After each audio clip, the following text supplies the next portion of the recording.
killed 7 children.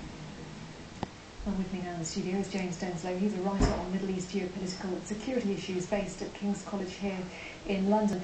James, how much have we really learned extra about US operations in Afghanistan? Surely all those who actually follow Afghanistan with interest like yourself and like Jazeera pretty much aware of what was in those documents in the first place. Exactly. I mean, there's a whole collection of stories we already knew about, whether it's the increasing use of IED, drone technologies, the increasing civilian casualties, the rather Janus-faced nature of the Pakistani involvement in Afghanistan, the naughty involvement of Iran, some would say.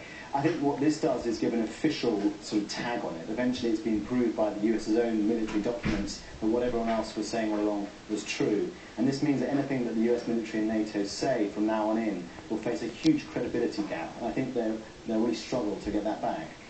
Was it a cover-up? I think in certain areas it clearly was. I mean, what concerns me very much is the Afghan civilian casualty count. Something that, despite the fact we're fighting a war for the people, for hearts and minds, clearly hasn't been done properly. And we've seen a real discrepancy between NATO claims of certain battles in which insurgents have been killed and follow-up investigation from the United Nations or from media sources which have proved the opposite, in fact, large numbers of civilians being killed. Now, the documents that came out today showed us that in certain attacks, NATO went so far to track the number of chickens killed in a certain rate. So clearly, they have the ability to do it. They're just not doing it properly and independently. Is that inevitable, though, in a theatre of war, that clearly, obviously, the Americans aren't deliberately targeting civilians? No one is saying that. They make mistakes. NATO forces make mistakes. Is it inevitable that the truth is going to be the first casualty of war, and that people like the Americans are going to want to try and not highlight the number of civilians who are killed, because of course it makes their job in a theatre of war so much more difficult?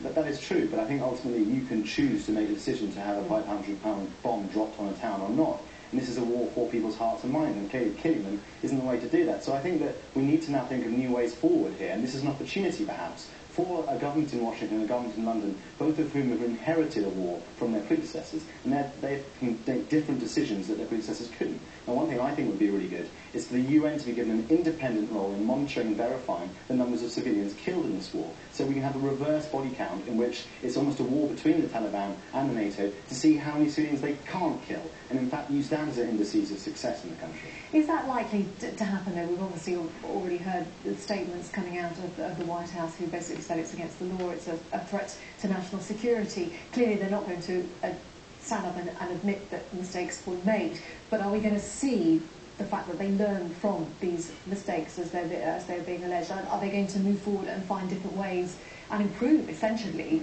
what is A, communication, but B, also PR, public relations? Yeah, it's the key question. I think we can track this incident back to something that happened last month with the sacking of General McChrystal. I mean, he was in charge of the entire Afghan operation, yet, as the Rolling Stone article showed, he wasn't able personally to stop the use of close artillery support and heavy airstrikes, which killed a number of Afghans. So we're dealing with a far more institutional change of mindset that the counterinsurgency strategy is all about, and that's what the real test is in the coming year. We shall see, James Denselow. I appreciate your thoughts. Thank you.